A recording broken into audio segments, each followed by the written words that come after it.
Meteorologist Ryan Miller. Thanks for joining us. Springtime, time of the season or of the year where we get a lot of thunderstorms, and so I wanted to give you guys a quick little lesson on thunder and lightning. You may be familiar with the kind of counting rule to figure out when you hear thunder, how far away was that lightning strike. Now the fact is that the speed of light is faster than the speed of sound, so you will see the lightning before you actually hear the thunder. Typically, the rule is to count about 5 seconds from when you see the strike to when you hear the thunder, or I should say every 5 seconds equates to about a mile of distance. The exact speed does depend on the temperature of the air because, in fact, sound does travel just slightly faster in higher temperatures. And the sound will also dissipate as it travels from the source. So you may be able to see lightning under the right conditions in flat terrain up to 100 miles away, but sound, the thunder, you're not likely to hear from much more than 10 miles away. So, in fact, there is no such thing as heat lightning. That's a term a lot of people throw around for lightning that you can't hear. It really just means that it's too far away for the sound to reach you. All lightning makes a sound. Thunder is what happens when the heat from the lightning expands, very rapidly expands the air around it, and it creates essentially kind of like a sonic boom. So that's what you're hearing with thunder. 5-second rule, kind of a cool way for you to model or calculate the distance you are from a lightning strike, but make sure that when you hear thunder, thunder roars, head indoors. And good morning. That was meteorologist Rachel Kay from the Stormwatch 7 Weather Center. Thank you, Rachel, for that wonderful introduction into thunderstorms. And we are now in modeling week. We're going through modeling week actually rather rapidly. Good morning and thank you for joining us in Outside the Classroom. With thunderstorms in mind, let's get right to it here. We're going to talk about the idea of thunderstorms and look at it from the perspective of modeling. So let's go up and pull up a video or pull up a picture here for a moment. We have a diagram of what's happening inside of a thunderstorm. These are the storms that are very typical in and around the Washington, D.C. region here, usually in the summertime, in the afternoon. And what occurs is the air that is in the atmosphere, in the troposphere, if you can remember back to yesterday, we talked about the layers of the atmosphere. In the troposphere, the air heats up, it rises. As that air rises, it begins to cool. As it cools off, it condenses, we get clouds. But that rush of air that goes up actually, well, the air's got to go somewhere, so it ends up falling as well after it's colder, and we have this motion, this vertical motion that's going up and down in the atmosphere, and that ultimately then can create a static charge, very similar to getting a static shock, and then that produces the lightning, and the lightning produces the thunder, and that's an example of a model that we would use. Now, one of the things that we look for here when we're actually, as meteorologically speaking, examining thunderstorms is the faster that air rises and the faster it descends, that's an indication, one indication of the strength of the storm. So we can use this model to examine a few things, but there are a couple of other ways that we can actually look at and model and look at the thunderstorm from a modeling perspective. Let's pull up the other image here of an outflow, and that air as it rushes down and hits the ground here, depending upon how fast that air rushes down, that can produce a signature on radar. So here is an image from radar, and if you'll notice, there's a circle around that giant storm that's in the middle. And that giant storm that's in the middle, it actually has air that is rushing down and air that hits the ground and spreads out. Well, as that air spreads out, it can be picked up on weather radar, and that circle that you see there is the leading edge of the outflow boundary, or the gust front that is coming from the thunderstorm in this image. So we can use weather radar, we can use diagrams, we can use satellite data. All of those things can be fed directly into a weather computer model, or can be directly fed to us on our phones or on our apps, and we can actually get an idea of where the storms are. The radar's modeling their movement, and that is one of the ways that we can protect property and, more importantly, save lives during severe weather.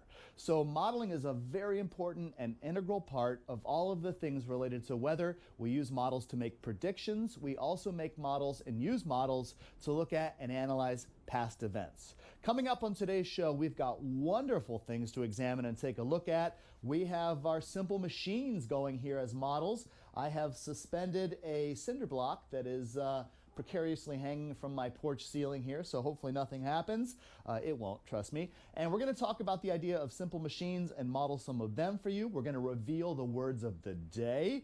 And we're also going to check in with all of the folks that have been watching us online on Facebook. If you're on Facebook and watching us, good morning, hello. Please interact with us, ask us questions. We'd love to answer any questions you have. If you have pictures, let us know. Earlier this morning, I tweeted out a couple of things. We were looking for the state bird of Georgia, or excuse me, not of Georgia, the state bird of Indiana, and we got an answer for that, so that's a good thing. We're also going to reveal the state bird of a couple of other states coming up here when we return. So this is Outside the Classroom. I'm meteorologist and science teacher Ryan Miller. We'll see you in just a moment.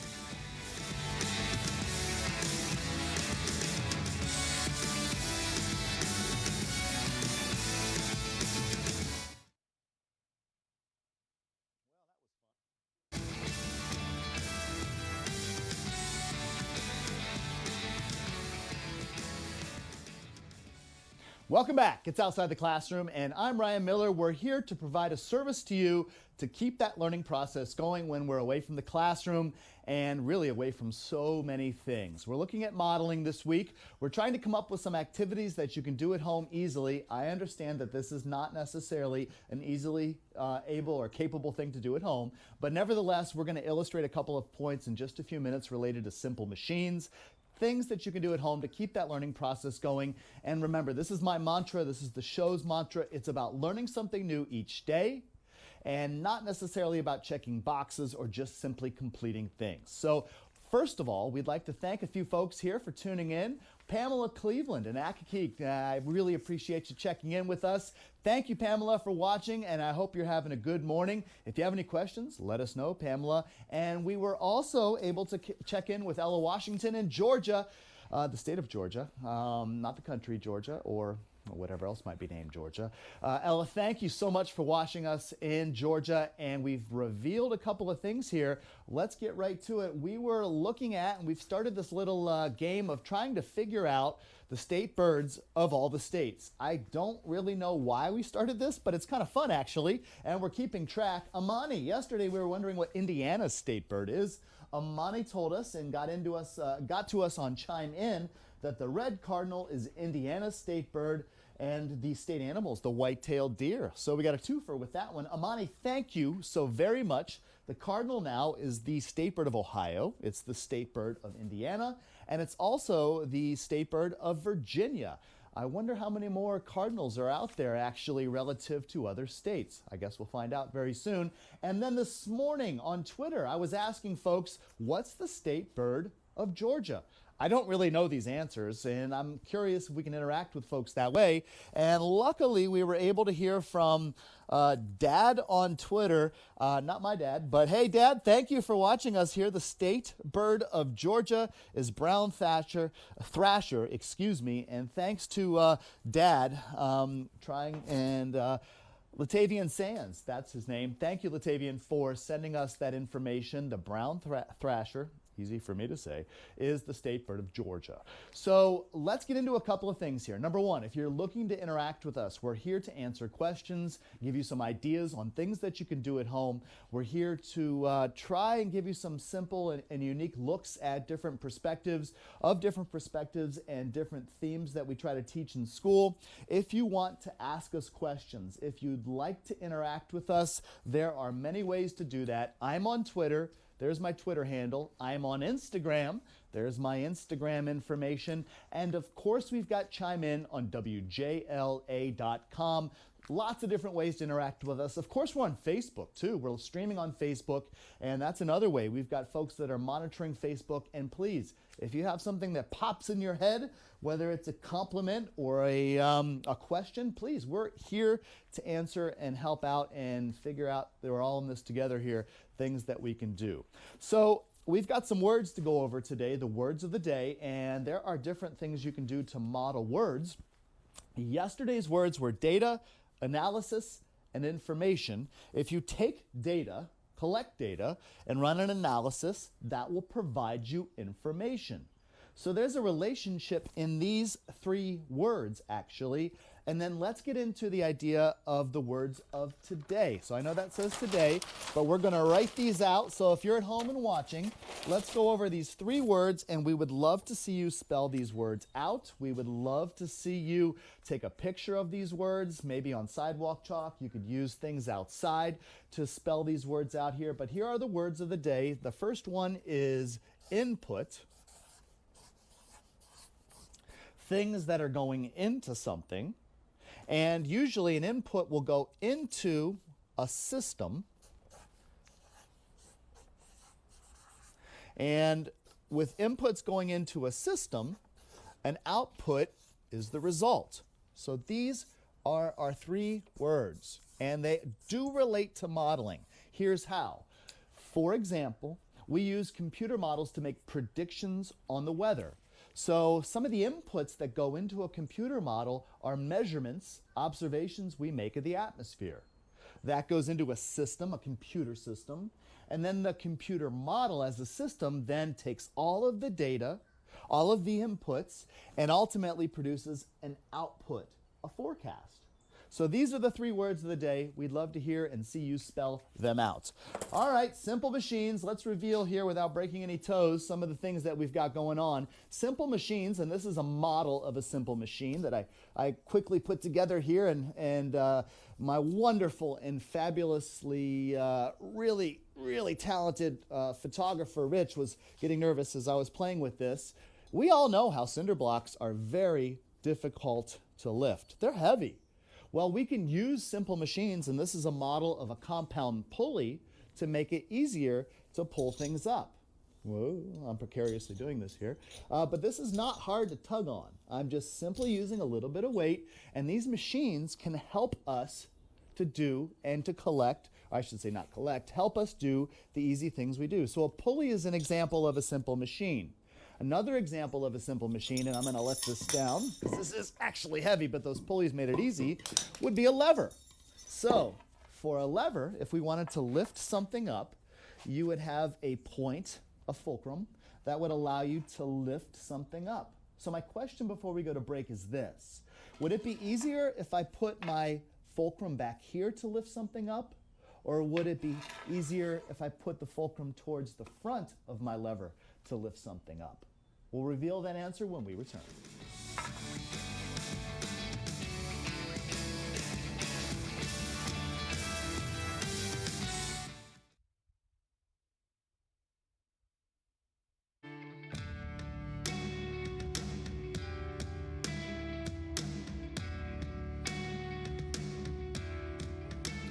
Good morning. Once again, this is Outside the Classroom. I'm meteorologist and science teacher Ryan Miller. We're here today looking at all things related to modeling. Not the catwalk necessarily, but modeling in the sense of trying to figure out and analyze the world that we live in. Before we went to break just a few minutes ago here, we were looking at one of the simple machines, a lever. And my question was, would it be easier to lift this log up with the fulcrum point for this lever being back here? Or if I moved it closer to the end of the object I was lifting? The answer is actually it would be easier if I moved the fulcrum up here to lift. And I would take advantage of a lever to make that happen. So there's an example of a model. We've looked at storms and modeling storms. Now let's focus on sports. And my dear friend Fred Gonzalez and the G4 down in Miami Springs, Florida, were kind enough to send us a video here looking at modeling with respect to practicing our sports. Fred, take it away.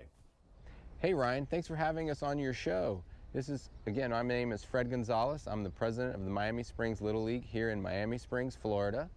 And I also coach the Miami Springs River Sharks. And I'm here with my daughter Marissa, who's turning 6 this month, and my son Freddie, who is 8, will be 9 later this year. We're going to show you how to model some good behavior when it comes to, or some good habits when it comes to throwing a baseball. So one of the things we like to teach is when you throw a baseball, you keep that glove tucked in so that when you throw it and you tuck that glove in, it helps you with your aim, because if you have the glove out here and you're throwing it wide, you're kind of opening up yourself up for how to throw the ball, and it's going to get all over the place. Yes. and it rolls around. So what we want to do is we want to keep it tucked in when we throw, and then step forward. So here, Marissa's going to show Freddie, go out there. Marissa, wait till Freddie's ready, and show us those good habits of tucking that glove in. Ready? Okay, go. Good throw. Throw it back to me, Freddie. Here's another ball, Marissa. Show that tuck. There you go. Here's another ball, Marissa. Come on, Freddie. Remember, take your time, Marissa. There you go. Good. And one more, and then we'll have Freddie come here and show us. And Freddie has to roll it to me. Okay. And now Freddie's turn. Right there. Stop. Here, Freddie. Let's show that good habit right now. See how he tucks that glove in? He brings it into his chest. One more time. Good. That's it, guys. So come on back, kids. Ryan, we hope that's a great example of how everywhere, and if you have a baseball, and you can model good habits for throwing by tucking that glove in when you throw.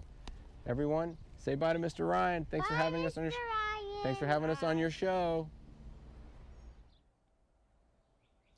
Thank you to Marissa and Fred and Freddie for that wonderful video looking at modeling. And when we're thinking about modeling in the sense of computer models or models of simple machines or anything that's in life, one of the basic premises that we sometimes forget is how simple modeling can be. Modeling good behavior, whether we're teachers trying to model how teaching should be done, whether we're parents trying to model good behavior, there are so many different ways to think of it. Now, if you're at home and you're struggling to work with your kids and to try and keep that teaching process going, it's overwhelming. I get it. Trust me, I am living that overwhelming life as well as you. Here are some tips. When you're trying to make learning efficient from a teaching perspective, number one, try to activate prior knowledge. Your child, the person that you're providing care for, they have a lot of knowledge about a lot of things that they can bring to the table, and that will help to make learning more efficient. So ask them questions first before you get started. Number two, if you're teaching at home, try your best to make learning active. No one learns really well when someone's just sitting there lecturing you. Try to make learning active with the activities that we can provide on the show or the abundance of activities that are online. Think about those two principles as you work with your kids at home to keep that learning process going.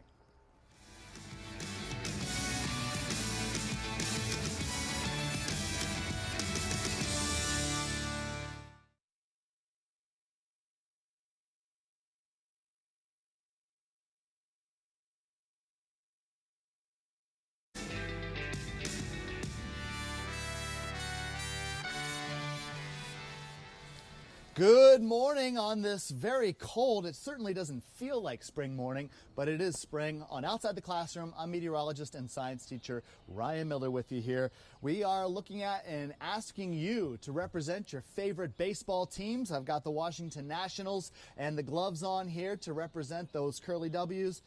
World Series champions as well. And please interact with us and show us your photos of your baseball gear. We are, and let's pull up those that contact page one more time, on lots of different social media avenues, and you can get us on Facebook. Please, you can use Twitter, you can use Instagram, or chime in on our website. We would love to hear from you. And speaking of hearing from you, I am curious, what's the state bird of New York? If you happen to know what the state bird of New York is, or you want to look it up and let us know, we would welcome and really would love to hear from you. And let's keep that list of state birds going here. So if you're in New York and you happen to know, great. If you're from New York, great. If you're from New Mexico and you just want to figure out what the state bird of New York is, please let us know. Modeling wise, let's get back to that for a moment. Modeling comes in lots of different forms, simple and easy things that you can do at home to keep that learning process going. You could use Legos to build and model your house or a garage. You can ask your kids to try and design and come up with something that would mimic in their mind their perfect place or perfect garage, perfect house. If you wanted to use objects to model some things, for example, you could take some popsicle sticks and you could spell out those words of the day. So we could use, and I'm going to try this without the gloves on because it doesn't work so well, we could model some words. So I didn't bring enough popsicle sticks, and perhaps that would be an issue at your house too, and I'm spelling this upside down, so let me see if I can actually get this right. But from a modeling perspective, nope, I need to do it this way. Spatial awareness, Mr. Miller.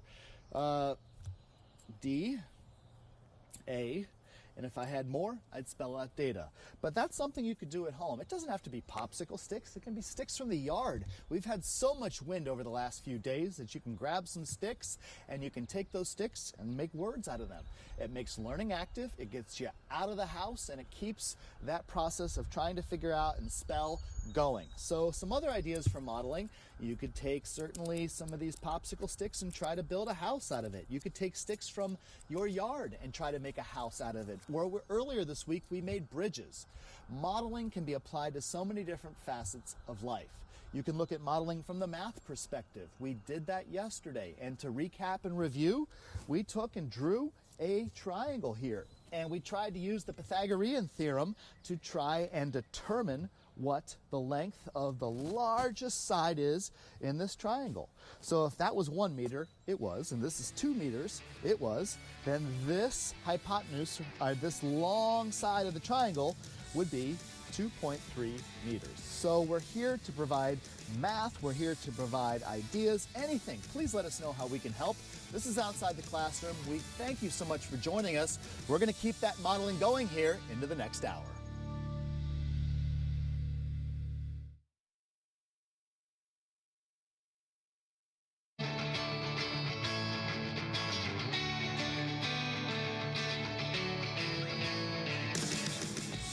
Good morning. It's chilly outside here on this spring day. This is Outside the Classroom. I'm meteorologist and science teacher Ryan Miller, coming to you from my backyard here, and we are also coming to try and provide a service to you to keep that learning process going. I'm a meteorologist and I'm also a teacher. I have taught for 18 years in the Arlington Public Schools in Arlington, Virginia at Washington Liberty High School. Good morning, generals that happen to be watching. And speaking of good morning, we'd like to thank A.G. Eli for letting us know that the state bird of New York is the eastern bluebird. I love bluebirds. I can only think of one I've ever seen, but they are gorgeous. AG, thank you for checking in and letting us know that that state bird of New York is the eastern bluebird. And the quickest and easiest way to interact with us, and almost instantaneously, we're on Facebook. You can go to Facebook, search for WJLA.com or Outside the Classroom, and we're streaming live on Facebook, and we would love to interact with you. I'd also like to say good morning and hello to Guzman, and Guzman is in Manassas, Virginia. Thank you. But if you want to get in touch with us and Facebook isn't your thing, well, there are other ways to do it. Twitter, there's my Twitter handle, Instagram, and of course, please share and showcase anything that you're doing at home on WJLA.com and our Chime In page. So we're looking at modeling, and we're trying to figure out some ways to model things that are happening in and around our life. If you wanted to do some simple modeling at home, you can get out the Play-Doh or the clay, or you could make some Play-Doh, and there are recipes for that online. We have been looking at the idea of simple machines and building models of simple machines. So one of the questions to you that I have, and please let us know if you can think of some examples, we have been looking at the idea of a lever to make life easier for us. This is a very simple model of a lever, and we would use levers to try and help us lift objects that are heavy. Because let's face it, it would be really hard to lift objects without the use of machines. So I'm going to reverse this here, and we're going to use this log, and I want to try and lift this cinder block. Now, if I put my lever underneath and I push down, it's actually really easy to do that. Now, if you're at home and you don't have a cinder block or a large stick or a piece of wood, this can be easily done with a marker or some sticks from the yard or a popsicle stick. It's easy to build a lever. But when you're doing the lever and you're working on the lever at home, there are some things you can do with your kids. You can look at and try to experiment with the lever. If you move this object called the fulcrum back, does it make it easier or harder to lift the object? If you move it closer to the heavy object, how and what's going on there to help make that lift a little easier. And so we probably can figure it out. But the other thing you could do as an extension to take this a step further, where would you see something like this in life? What are some real examples of levers? Because let's face it, we're not all lifting cinder blocks with sticks, but we do all use levers in many different ways to try and make work easier for us. So that's an idea that you can simply do at home with objects, whether they're popsicle sticks, whether they're toothpicks, whether they're sticks from the yard. There are so many different ways to apply these very basic principles to everyday objects that are easily found around the house. We made, this looks like a railroad track, but we looked at some sticks. We found some sticks from a storm from earlier this week from a tree in the yard. We could glue them together, you could tape them together, and we made a bridge, and we had a contest. Who could make the strongest bridge? So these are just simple things to think about here that would illustrate and help keep that learning process going. So whether you're modeling machines or bridges, or you're trying to do pulleys here, if you have some of this stuff at home, that would be great. There's examples online to do that. The Outside the Classroom website has lots of resources for you to do. If you wanted to integrate math into this, well, you could start graphing out some of the things that are happening with this. We've got some words of the day. We are also right now celebrating our baseball teams and our favorite baseball teams. I've got the Washington Nationals here represented, the World Series winning and world champion Washington Nationals here. But we also have our words of the day. We've got input. And input are all the things that would go into a system. A system could be big, it could be small. It's something that would take inputs and then produce an output. Could you think of a system? Right off the top of my head, I was thinking about a car's engine as a system. You put in gasoline, it goes, an output, so you get where you need to go. So that's an example of a system. You can spell these words out. Speaking of systems, one of my colleagues, Donna McConnell, is a wonderful teacher, and she's got some examples of looking at systems and looking at modeling with respect to learning how to spell, write, and read. Hi everyone, welcome back to Outside the Classroom. This week's theme is modeling, and so I thought I would model for you a reading strategy that we all use each and every day, and that is how to make an inference. And really an inference is taking information that you read, putting it together with something that you already know, and using those two pieces of information together to help deepen your understanding of the text. So let me show you what I mean. I'm going to model this work for you, and I'm going to show you kind of a three-step process for making an inference. So when you're making an inference, I'm going to model for you how to use the it says, I know, so strategy. And here's what I mean. I'm going to read this portion of the text out loud to you, and then I'll use this strategy to make an inference. Mariana looked out the window at the sky. She wondered if they would have indoor recess. So it says that Mariana looked out the window and wondered whether or not they would have recess. I know that we have indoor recess when the weather might not be so good. So that means that Mariana might be at school in her classroom looking outside at a cloudy sky and thinking that bad weather may cause her classroom to have indoor recess. So that's how you use the it says, I know, so strategy to make an inference. Hope that's helpful as you grab a good book this week. See you next time.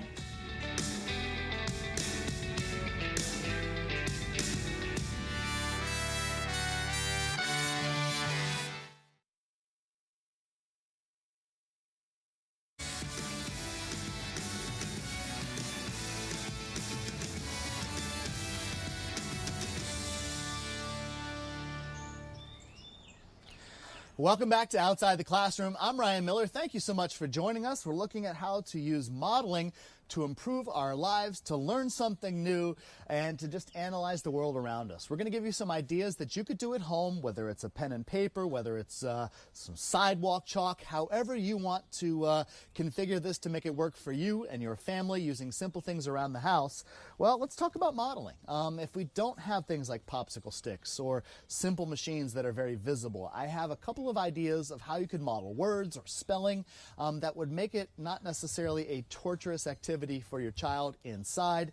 Get outside on a beautiful day like we have right here, or if you have beautiful weather wherever you're watching us from, please consider some of these activities. I just took a simple piece of black canvas here that I found, and obviously I know that you may not have one, but this is just to kind of illustrate a few points. You could use pine needles, and if you think about it for a moment, we've got lots of different pine trees all around us, and one of the things that you could do, and it's the little things in life that sometimes we don't necessarily look at or overlook, is if you look at the pine trees, how many needles do you get in a bunch?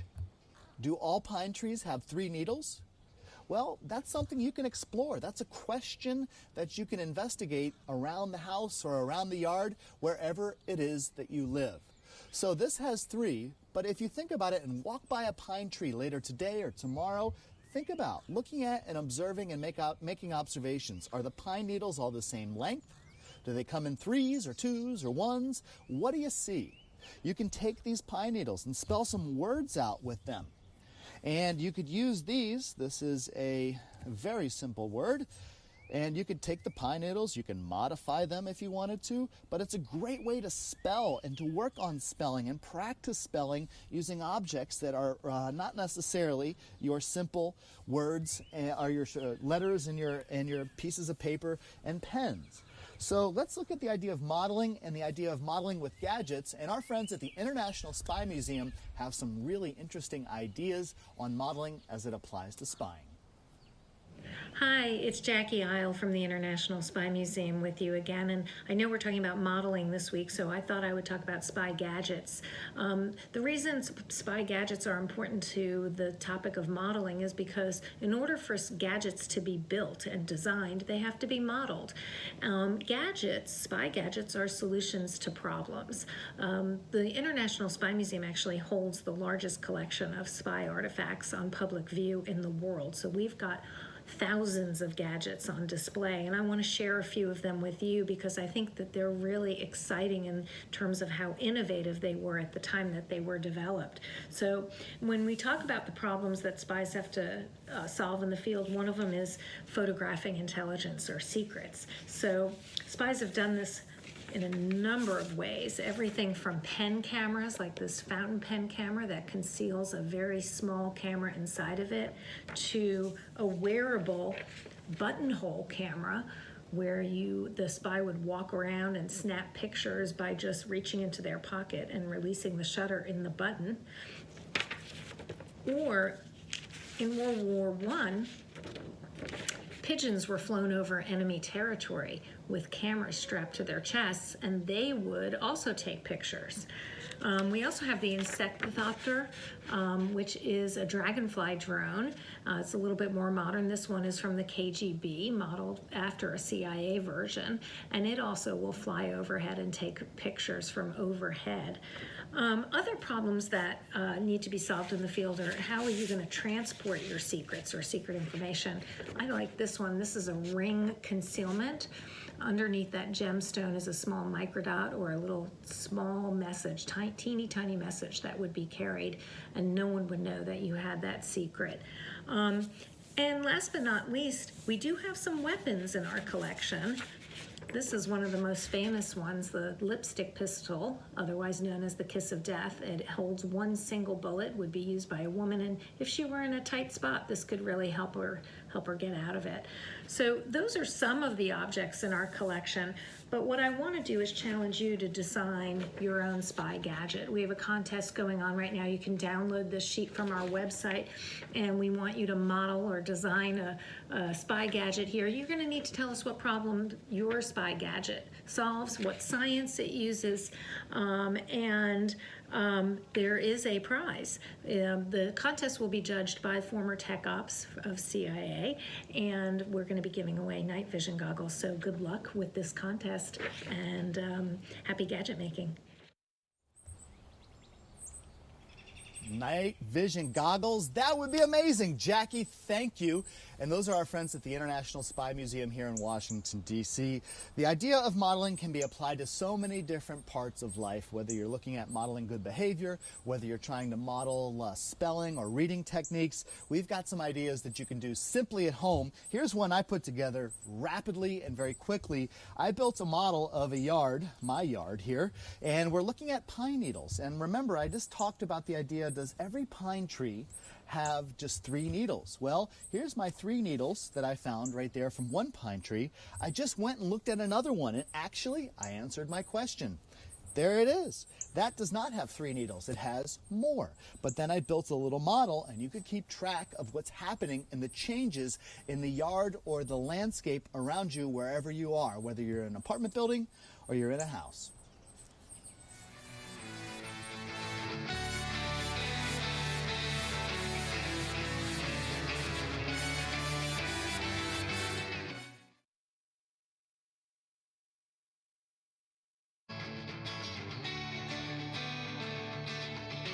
Hi everybody, I'm Paula Scheuer here for WJLA's Outside the Classroom, and I know so many of you kids are at home trying to keep busy, but one great activity to do by yourself with your siblings or your parents is get in the kitchen and bake. You will learn science and learn about different ingredients, and homemade is so much better. So today we're going to make super simple chocolate chip cupcakes, and it's a 1-bowl recipe, and the recipe will be on thekosherbaker.com, my website, as well as on WJLA. So we've got flour here, and I'm going to make half the recipe. When you go home, you're going to make double this, so you have about 18 to 20 cupcakes to share with anyone, or eat some of them, yourself. So I've got flour, and I'm going to add some sugar. Here we've got baking powder, which is going to help them fluff up a bit, and some salt. I'm going to mix all these dry ingredients together. You can use a whisk. You could also use a hand mixer to do this. Next, I'm going to add 2 large eggs. Most baking recipes are calibrated for large eggs, not extra large or jumbo. So you're going to pour your eggs in here and some vanilla. And we're going to use canola oil, but you can use whatever oil you have, olive oil, safflower seed, sunflower seed, any kind of oil will do. And I'm going to use coconut milk here, but you could also use regular milk, almond milk, whatever milk you have on hand. And I know that not everybody has all the ingredients they would like these days, but I can work with this. And it's really super simple. We're going to mix this up in one bowl. And then we're going to bake these at 350 degrees until we can stick in like a stick and make sure that comes out clean. And that usually is about 30 to 35 minutes. And what I've done here is I've taken papers and lined my muffin tin, but you could also use this recipe to pour it into a pan and make it as a cake too. Now you can add whatever you want to this. I'm going to add chocolate chips. In my house, my kids want chocolate in everything, but you could also add chopped nuts if you like. You could also add blueberries or raspberries or apples or another chopped fruit. So now we've got our batter. And the best way to scoop into your muffin tin is to use a measuring spoon. So basic method is this. So here's what the batter looks like, kind of thick. And what we're gonna do is we are gonna scoop up the batter. Don't forget to go like this so it doesn't make a too big mess. And you're gonna put it into your cupcake holders. And that's how you make super simple vanilla cupcakes. And try this recipe out, and I hope it works out well for you. And thank you so much for watching. Once again, Paula Scheuer, thekosherbaker.com. Stay home, stay safe, and make some cupcakes. Bye. Paula, thank you so very much. And Paula brings up a good example of a model, modeling good behavior, modeling good cooking. Those look delicious, by the way, Paula. Thank you for sending that in. But if you think about it, these are our words of the day. Input goes into a system, and you get an output from that system. That's a great example, really leading back to and going into that idea of cooking and baking. Think of the things that went into that recipe. The system that was in play, whether it was the mixing of the batter or putting it into the oven, and then the output, delicious baked goods. So Everything that we look at in life can be considered a system, and we can use models to represent those systems. One of the things that we've done earlier this week, but I do like going back to it because it's kind of fun, is the idea of if the Earth were a certain size, how big would other objects be, like the planets or the sun or anything. And to put it in perspective, if the Earth were 12 inches in diameter, so there's 12 inches right there. Now let me make a sphere out of this, or not a sphere, I can't make any spheres, but I can make and use, let's see, 6 and 6, a 12-inch diameter right here and right here, and I'll do one more so I can connect the dots. This is an example of how you can model drawing a circle, and you could add more points obviously, but let me connect my dots here, and I did a poor job of that, but nevertheless, if this were the Earth, and if the Earth were 12 inches in diameter, representing over 7,000 miles, how big would Jupiter be? Well, actually, we know. We did the math, we figured it out, and Jupiter, if this were the Earth, would be a sphere, a ball, as big as what you see right here. So that's another very simple example of a model. We'll have a few more things to wrap up when we return. Don't forget to show us your baseball stuff here on Outside the Classroom, on Facebook as well.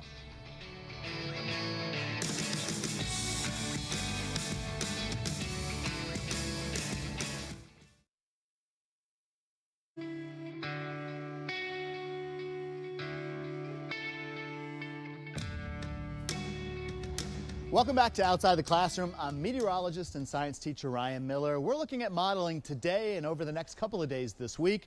Models are all around us, and that includes what we see on flags. And right now we're taking a look. This is not my flag, but this is an example of a model through a flag. This is the flag of Australia. And if we get a little bit more of a breeze or a wind, you'd be able to see that there are objects on that flag that are modeling and representing things that we have around us and in the world all around. So models can be considered, and flags can be considered models. If you want to show us some of the model examples you see around your neighborhood, please, here are our ways to contact us. You can look me up on Instagram, you can look me up on Twitter. WJLA.com Chime In is another great way to showcase and share your pictures. If you want a little homework assignment, how about this one? Can you take a picture around your house of the prettiest flower you can find, whether it's in the yard or whether it's in the bushes, whatever. Take a picture of the prettiest flower, send it to us on Chime In, WJLA.com/Chime In, and we would love to show your picture of your flower. And if you can even name it, that'd be even more amazing. Show us that model and show us that picture of your beautiful flower wherever you live. We can model things, and another great way to do some modeling as we wrap up the show would be to look at modeling through geometry. If you wanted to get out the old ruler, we've got ruler templates on our webpage as well. You can go ahead and start drawing out and measuring and coming up with ways to measure and to do. And I'm doing this very quickly, and let me just, because time is of the essence, start to think about connecting the dots and making images show up of different objects. So you can model objects on one dimension even though they actually might have more than one dimension. Example of that being a box. We're here for you. Please show us the pictures that you have of any jerseys that you're wearing, baseball jerseys, baseball teams. We'd love to see them. Please let us know if we can answer any questions that you have, give you some ideas on how to keep that learning process going, to keep it effective, and to make sure that it's efficient during this tough time. I'm Ryan Miller. Thank you so much for joining us, and please join us again tomorrow. We'll have more great and interesting modeling things to do at home.